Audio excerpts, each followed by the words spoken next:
आज हम शैक्षिक उद्देश्यों का वर्गीकरण बताएंगे, अर्थात शैक्षिक उद्देश्यों के वर्गीकरण का अध्ययन करेंगे।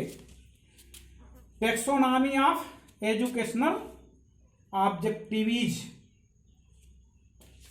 शैक्षिक उद्देश्यों का वर्गीकरण। अंग्रेजी के टेक्सोनॉमी शब्द क्या है? TEXONOMY। जो टेक्सोनॉमी है वह शब्द जो बना है उसका वास्तविक अर्थ होता है क्लासिफिकेशन। क्या होता है?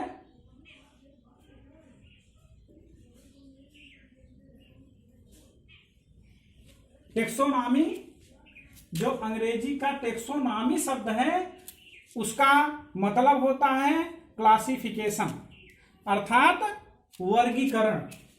क्या? वर्गीकरण। जो शैक्षिक उद्देश्यों की वर्गीकरण की बात बताई जा रही है, इसका प्रयोग शिक्षा के क्षेत्र में किया जाता है। शैक्षिक उद्देश्यों का वर्गीकरण जब शिक्षा के क्षेत्र में किया जाता है तब इसका तात्पर्य शैक्षिक उद्देश्यों के एक व्यवस्थित क्रम से होता है। क्या होता है? शैक्षिक उद्देश्यों के एक व्यवस्थित क्रम से। हमेशा ये बात ध्यान में रखने की बात है कि जो भी बातें शैक्षिक उद्देश्यों के वर्गीकरण में सामने आती हैं उसमें शैक्षिक उद्देश्यों के व्यवस्थित क्रम से होता है। यह टेक्सोनॉमी 3 प्रकार की, कितने प्रकार के? 3 प्रकार की बताई गई। कौन कौन? 3 प्रकार में जो भी हैं, 3 प्रकार के जो सिद्धांतों पर आधारित हैं उसमें शैक्षिक सिद्धांत, तार्किक सिद्धांत तथा मनोवैज्ञानिक सिद्धांत। पहला क्या है? शैक्षिक सिद्धांत, दूसरा तार्किक सिद्धांत और तीसरा क्या है? मनोवैज्ञानिक सिद्धांत।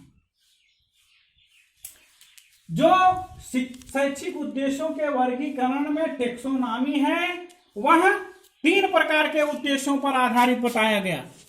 इसका तात्पर्य हुआ शैक्षिक सिद्धांत, तार्किक सिद्धांत और मनोवैज्ञानिक सिद्धांत। इस क्षेत्र में सर्वप्रथम महत्वपूर्ण कार्य किसने किया? सर्वप्रथम महत्वपूर्ण कार्य बेंजामिन B.S. ब्लूम ने किया। किसने? Benjamin B.S. ब्लूम ने इसका वर्गीकरण किया। सर्वप्रथम शैक्षिक उद्देश्यों का वर्गीकरण जो किया वह बेंजामिन B.S. ब्लूम ने किया और इनके बाद तमाम मनोवैज्ञानिकों ने इसका वर्गीकरण करने का प्रयास किया, लेकिन सबसे महत्वपूर्ण वर्गीकरण B.S. ब्लूम का ही माना जाता है, क्योंकि B.S. ब्लूम ने भी इसका वर्गीकरण 3 प्रकार से किया। मुख्य रूप से पहला क्या है? ज्ञानात्मक पक्ष, दूसरा भावात्मक पक्ष, तीसरा क्रियात्मक पक्ष। Benjamin B.S. ब्लूम के द्वारा शैक्षिक उद्देश्यों का वर्गीकरण जो किया गया वो मुख्य रूप से 3 प्रकार का बताया गया। पहला क्या? ज्ञानात्मक पक्ष, दूसरा भावात्मक पक्ष, तीसरा क्रियात्मक पक्ष। अब देखिए, ज्ञानात्मक पक्ष में भी कितने भागों में इसको विभाजित किया गया? पहला इसमें ज्ञान, दूसरा बोध, तीसरा प्रयोग, चौथा विश्लेषण, फिर संश्लेषण, फिर मूल्यांकन।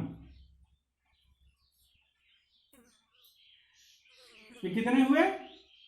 6। बीएस ब्लूम ने शैक्षिक उद्देश्यों का वर्गीकरण जब किया तो ज्ञानात्मक पक्ष को 6 भागों में विभाजित किया।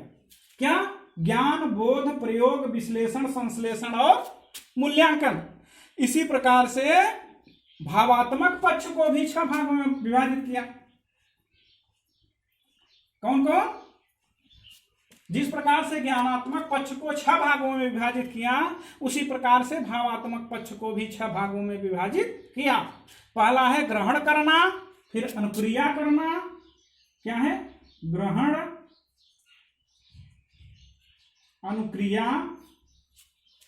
भावात्मक पक्ष के जो 6 भाग हैं, ग्रहण, अनुक्रिया, अनुकूलन, विचारना, अनुकूलन, विचारना, व्यवस्था,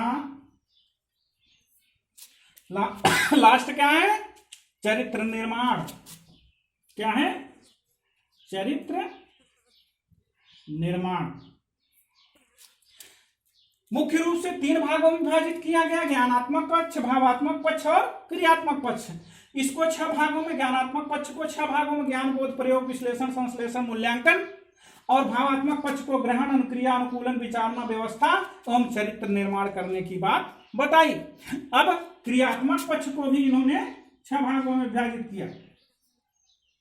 यानी जितने लोग शैक्षिक उद्देश्यों के वर्गीकरण की बात करते हैं, सब अपने अपने आधार पर किया, लेकिन बीएस ब्लूम ने जो बात बताई वह इस प्रकार है।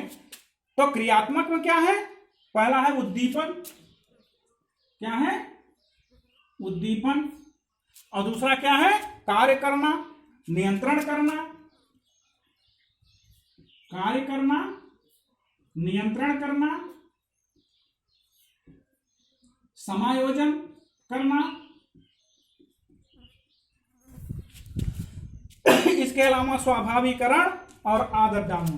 क्या है? स्वाभाविकरण, फिर आदत डालना। तो तीनों पक्षों के अलग अलग स्तर बताए। ज्ञानात्मक में 6, भावात्मक में 6 और क्रियात्मक में 6 भेद किए। तो ज्ञानात्मक क्षेत्र में ये जो शैक्षिक उद्देश्यों का वर्गीकरण बेंजामिन बीएस ब्लूम ने, जो बीएस ब्लूम की टेक्सोनॉमी है, अर्थात बीएस ब्लूम की क्लासिफिकेशन है, वह इस प्रकार है। टेक्सोनॉमी को 3 प्रकार से विभाजित किया, शैक्षिक, तार्किक और मनोवैज्ञानिक। और फिर सर्वप्रथम बेंजामिन बीएस ब्लूम ने इस शैक्षिक उद्देश्यों के वर्गीकरण को 3 भागों में विभाजित किया, ज्ञानात्मक पक्ष, भावात्मक पक्ष और क्रियात्मक पक्ष। तो ज्ञानात्मक पक्ष में 5 यानी 6 भेद बताए, ज्ञान, बोध, प्रयोग, विश्लेषण, संश्लेषण और मूल्यांकन। भावात्मक पक्ष में 6 भेद बताए, ग्रहण, अनुक्रिया, अनुकूलन, विचारना, व्यवस्था एवं चरित्र निर्माण। और क्रियात्मक पक्ष में उद्दीपन, कार्य करना, नियंत्रण करना, समायोजन करना, स्वाभाविकरण और आदत डालना। ये थे आपके बेंजामिन बीएस ब्लूम द्वारा निर्धारित किए गए तीनों पक्ष। अब ज्ञानात्मक पक्ष की बात बताते हैं। इसमें फिर से देखते हैं, इसके लिए क्या करना पड़ेगा, अलग अलग इस पे विचार करना पड़ेगा। इन्होंने जो ज्ञान, बोध, प्रयोग, विश्लेषण, संश्लेषण, मूल्यांकन की बात बताई, वो अलग अलग किस प्रकार से बताया, उसका क्या भाव है।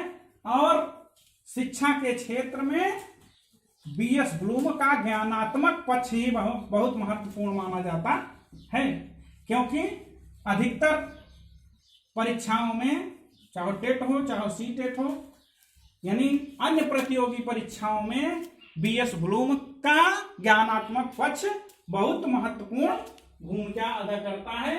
तमाम प्रकार की प्रतियोगी परीक्षाओं में बार बार पूछा जाता है। तो जो ज्ञानात्मक क्षेत्र की बात करते हैं, इसका ज्ञानात्मक क्षेत्र, अब देखिए, इसमें ब्लूम के उद्देश्यों को ज्ञान बोध प्रयोग विश्लेषण संश्लेषण और मूल्यांकन को भी श्रेणियों में विभाजित किया गया। इसको कैसे अलग अलग श्रेणी में विभाजित किया गया? 3 श्रेणियां बताई गई, उच्च स्तर, मध्यम स्तर और निम्न स्तर। ये 3 प्रकार के स्तर बताए गए।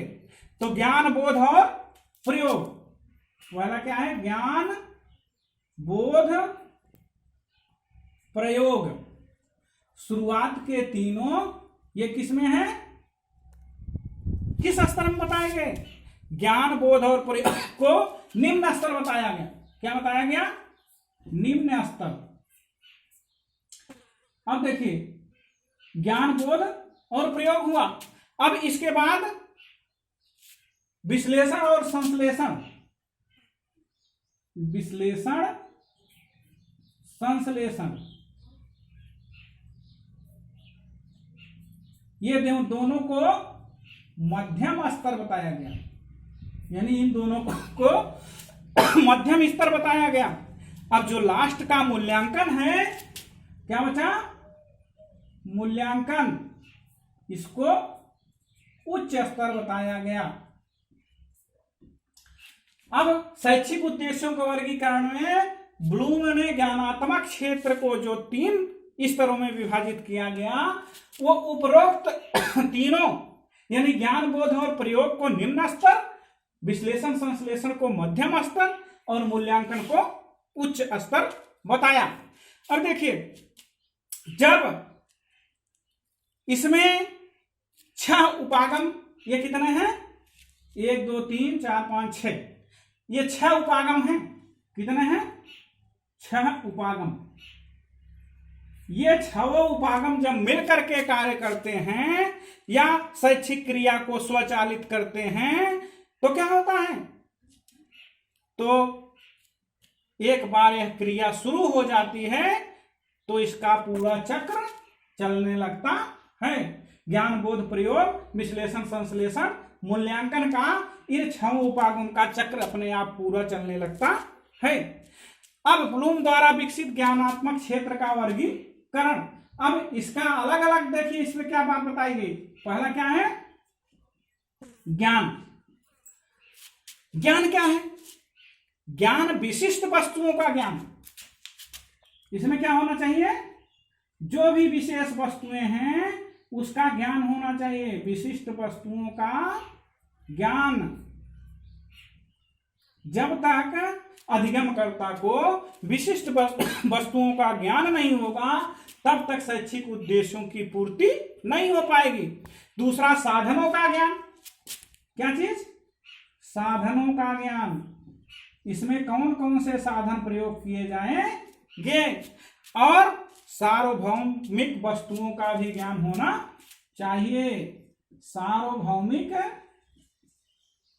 वस्तुओं का ज्ञान, ये चीज है ज्ञान के अंतर्गत। जो पहला है ज्ञानात्मक क्षेत्र में, उसमें विशिष्ट वस्तुओं का ज्ञान होना चाहिए, साधनों का ज्ञान होना चाहिए, सार्वभौमिक वस्तुओं का ज्ञान होना चाहिए। और दूसरा क्या है? बोध। बोध क्या है? बोध में क्या क्या चीजें होती हैं? पहली बात तो अनुभव करना, व्याख्या करना और उल्लेख करना। अनुभव करना होता है, अनुभव करना, व्याख्या करना। जब तक वह किसी वस्तु का अनुभव नहीं करेगा, उसकी व्याख्या नहीं करेगा, तब तक उसका उल्लेख भी नहीं कर पाएगा। उल्लेख करना, ये आते हैं इसमें। अनुभव करना, व्याख्या करना, उल्लेख करना। अब तीसरा क्या है? प्रयोग। प्रयोग के अंतर्गत नियमों व सिद्धांतों का सामान्यीकरण होता है। क्या होता है? नियमों व सिद्धांतों का सामान्यीकरण। सामान्यीकरण, जब कोई नियम सिद्धांत होंगे उसको सामान्य नहीं कर पाएगा तब तक उसका प्रयोग नहीं कर पाएगा। निदान करना, और पाठ्य वस्तुओं का प्रयोग करना, निदान करना और पाठ्य वस्तुओं का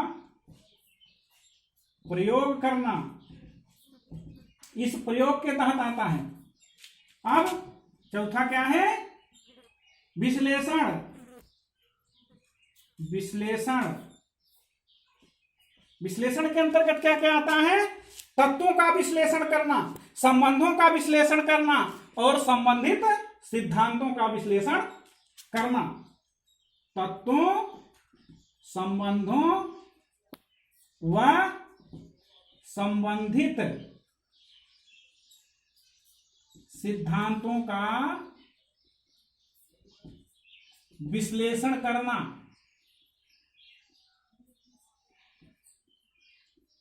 यही तत्वों का विश्लेषण करना, संबंधों का विश्लेषण करना व संबंधित सिद्धांतों का विश्लेषण करना। पांचवा क्या है? संश्लेषण। संश्लेषण के तहत क्या आता है? अद्भुत संप्रेषण योजना बनाना। इसमें क्या होता है? अद्भुत संप्रेषण योजना बनाना। क्या होता है? अद्भुत संप्रेषण योजना बनाना और अमूर्त संबंध से जोड़ना। क्या करना? अमूर्त संबंध से जोड़ना। लास्ट क्या है? मूल्यांकन। यानी शैक्षिक उद्देश्यों के वर्गीकरण में लास्ट छठा मूल्यांकन है। इसमें आंतरिक साक्षियों द्वारा व बाह्य साक्षियों द्वारा निर्णय करना। किसके द्वारा? आंतरिक व बाह्य साक्षियों द्वारा